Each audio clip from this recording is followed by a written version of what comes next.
युद्ध की शुरुआत में फरवरी के अंत में ईरान के सर्वोच्च नेता और ज्यादातर अन्य वरिष्ठ अधिकारी मारे गए थे। एक रिपोर्ट के मुताबिक इजराइल और अमेरिका ने सत्ता शून्य को भरने के लिए महमूद अहमदीनेजाद पर विचार किया था। मुझे यकीन है आपने उनका नाम सुना होगा।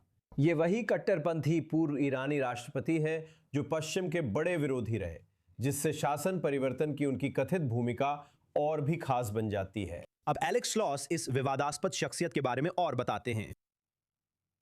इजराइल और अमेरिका के शुरुआती हमलों ने ईरान की नेतृत्व को खत्म कर दिया, तो तुरंत सवाल उठा, अब जिम्मेदारी किसके पास है? न्यूयॉर्क टाइम्स की नई रिपोर्ट के मुताबिक इजराइल और अमेरिका ने जिस व्यक्ति पर सोचा था, वह न तो सुधारवादी, न निर्वासित विपक्षी नेता और न ही ईरानी जनरल था। महमूद अहमदीनेजाद ईरान के कट्टरपंथी पूर्व राष्ट्रपति और इस्लामी गणराज्य के सबसे विवादित अंतर्राष्ट्रीय व्यक्तित्वों में से एक थे। रिपोर्ट के अनुसार एक इजरायली द्वारा विकसित योजना में ईरानी सरकार का बहुचरणीय पतन परिकल्पित था, जिसमें सर्वोच्च नेता अली खामेनेई और अन्य शीर्ष अधिकारियों की हत्या के बाद यह सब होना था। रिपोर्ट के मुताबिक अहमदीनेजाद से योजना पर सलाह ली गई थी और कुछ अधिकारियों ने उन्हें ईरान में अराजकता संभालने योग्य माना। मध्य पूर्व की सत्ता राजनीति में भी यह विचार चौंकाने वाला था। अहमदीनेजाद कोई पश्चिम समर्थक निर्वासन में रह रहा असंतुष्ट नहीं थे।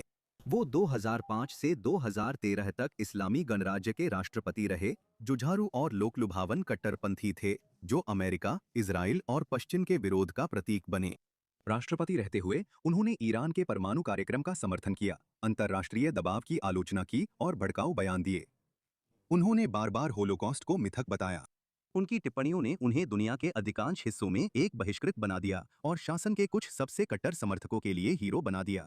संयुक्त राष्ट्र में अहमदीनेजाद एक बहुत ही परिचित चेहरा बन गए, जिन्होंने अपने भाषणों का इस्तेमाल सिर्फ इजराइल पर हमला करने के लिए ही नहीं, बल्कि पूरे अमेरिका नेतृत्व वाले विश्व व्यवस्था को चुनौती देने के लिए किया। उन्होंने खुद को जनता का आदमी, लोहार का बेटा और तेहरान के पूर्व मेयर बताया, जो भ्रष्ट अभिजात वर्ग के खिलाफ गरीबों और श्रमिक वर्ग के पक्ष में बोलते थे। उन्होंने लोगों की थाली तक तेल की तमाई पहुंचाने, आम परिवारों के लिए सब्सिडी और इस्लामी क्रांतिकारी मूल सिद्धांत लौटाने का वादा किया। लेकिन उनका राष्ट्रपति कार्यकाल भी काफी विभाजनकारी रहा। 2009 में अहमदीनेजाद के विवादित पुनः निर्वाचन से ग्रीन मूवमेंट शुरू हुआ, जो 1969 की क्रांति के बाद ईरान में सबसे बड़े विरोध प्रदर्शनों की लहरों में से एक था। लाखों ईरानियों को चुनाव में धांधली लगी। सरकार ने गिरफ्तारी, हिंसा और दमन से जवाब दिया, जिससे देश में गहरे विभाजन दिखे। कई ईरानियों के लिए वह पल अहमदीनेजाद की विरासत को परिभाषित करता है, न केवल एक जनप्रिय नेता के रूप में, बल्कि एक ऐसे तंत्र के मुखिया के रूप में भी जो अपनी सत्ता बनाए रखने के लिए असहमति को कुचलने के लिए तैयार था। हालांकि पद छोड़ने के बाद उनका तंत्र से रिश्ता बिगड़ने लगा।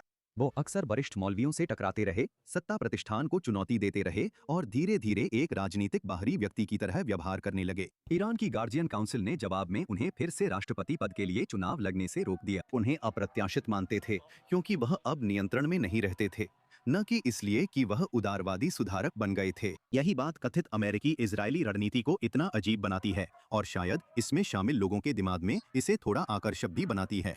अहमदीनेजाद ईरान में जाना पहचाना नाम था, उसके पास सरकारी अनुभव था और वह शासन की संस्थाओं को समझता था। कई निर्वासित विपक्षी नेताओं के उलट उसने इस्लामी गणराज्य में सत्ता संभाली थी। हालांकि रिपोर्टिंग के अनुसार वह योजना ज्यादा समय तक नहीं चली। रिपोर्ट्स के मुताबिक अहमदीनेजाद युद्ध की शुरुआत में अपने तेहरान स्थित घर के पास एक इजरायली हमले में घायल हो गया था। इस हमले को जेल तोड़कर छुड़ाने की कोशिश के रूप में बताया गया था। उसके बाद कहा जाता है कि उसने इस प्रयास से खुद को अलग कर लिया और उसकी वर्तमान स्थिति स्पष्ट नहीं है। अगर यह रिपोर्ट सही है, तो खामनेई के बाद ईरान का पहला जवाब न लोकतंत्र था, न राजशाही, न ही सुधार, बल्कि वही पुराना महमूद अहमदीनेजाद था। और हमारे साथ डॉक्टर मेयर मेहदी जवाद नफर है, जो राइकमन यूनिवर्सिटी में ईरान विषय के लेक्चरर है। मेहदी, आप इस व्यक्ति के विशेषज्ञ हैं। आपने पूर्व राष्ट्रपति की जीवनी the nuclear sphinx of Tehran लिखी है, ये बताना जरूरी है। तो मेरा पहला सवाल है, क्या आप अहमदीनेजाद स्कूप के मुख्य स्रोत हैं? वे ये जानकारी कहां से ले रहे हैं? ये आदमी हमारे सामने ईरान के शत्रुतापूर्ण शासन का प्रतीक था। आप जानते हैं, 1 दशक से भी ज्यादा समय तक, या कम से कम 1 दशक तक। आप इस कहानी के बारे में क्या सोचते हैं? ये कहना कि मैं हैरान हूं, डेविड, छोटी बात होगी, क्योंकि जैसा आपने कहा, ये वो व्यक्ति है जो इजराइल से नफरत करता है, हॉलोकॉस्ट से इनकार करने वाला, और सबसे बढ़कर डेविड, वो एक अवसरवादी है। महमूद अहमदीनेजाद एक अवसरवादी है जो हमेशा मानते रहे हैं कि उन्हें जितना मिला है उससे ज्यादा पाने के हकदार है। वो मानते हैं कि उन्हें महानता का भ्रम है, और सच कहूं तो मुझे वास्तव में नहीं पता। मैं इन सब बातों से बहुत हैरान हूं कि कोई ये सोच सकता है कि वो ईरान को संभाल पाएगा। मुझे लगता है कि अगर वो शीर्ष पर पहुंच भी जाएं तो ईरान के शीर्ष नेतृत्व में गृह युद्ध के अलावा वो कुछ नहीं संभाल पाएंगे, क्योंकि सुधारवादी और रूढ़िवादी दोनों उन्हें नापसंद करते हैं। मेरा मतलब है, महमूद अहमदीनेजाद से नफरत करना ईरान के इस्लामी गणराज्य के उच्च वर्ग के अभिजात्य लोगों के बीच ऐसे गिने चुने मुद्दों में से एक है जिन पर दोनों खेमे सहमत है। हैरानी की बात है, लेकिन कई बेहतरीन सैन्य योजनाएं सरप्राइज ही होती है ना? आप दुश्मन पर वहीं वार करते हैं जहां उसे उम्मीद नहीं होती, लेकिन क्या उसने खुद को पेश किया था या उसे भर्ती किया गया था? ये बहुत बहुत बहुत ही चौंकाने वाली घटना है और मैं इसके बारे में और जानकारी सुनने का इंतजार कर रहा हूं। और क्या ये सच है हमें नहीं पता। हमें उसकी किस्मत के बारे में कुछ नहीं पता। मेरा मतलब है, आपने क्या जानकारी जुटाई है? मुझे पता है कि उसके घर पर हमले की खबरें आई थी, लेकिन उसके बाद से हमारे पास सच में कोई जानकारी नहीं है। मुझे समझ नहीं आता कि उसके घर पर हमला करने से वो कैसे आजाद होगा। सच कहूं तो मान लीजिए महमूद अहमदीनेजाद को आजाद कराने की योजना थी और उसने गार्ड्स मार दिए, वो भाग जाता है। वे उसे 15 सेकंड में पकड़ सकते हैं। वो सबसे आप जानते हैं, वो शायद ईरान के सबसे प्रसिद्ध राजनेताओं में से एक है। सही है। मैं इजराइल में हूं और ईरान नहीं जा सकता, लेकिन मुझे उसका पता था। वो इंटरनेट पर उपलब्ध है। वह 72वां स्क्वायर नॉरवॉक मोहल्ला में रहता है, जहां मेरी मां जन्मी थी। असल है।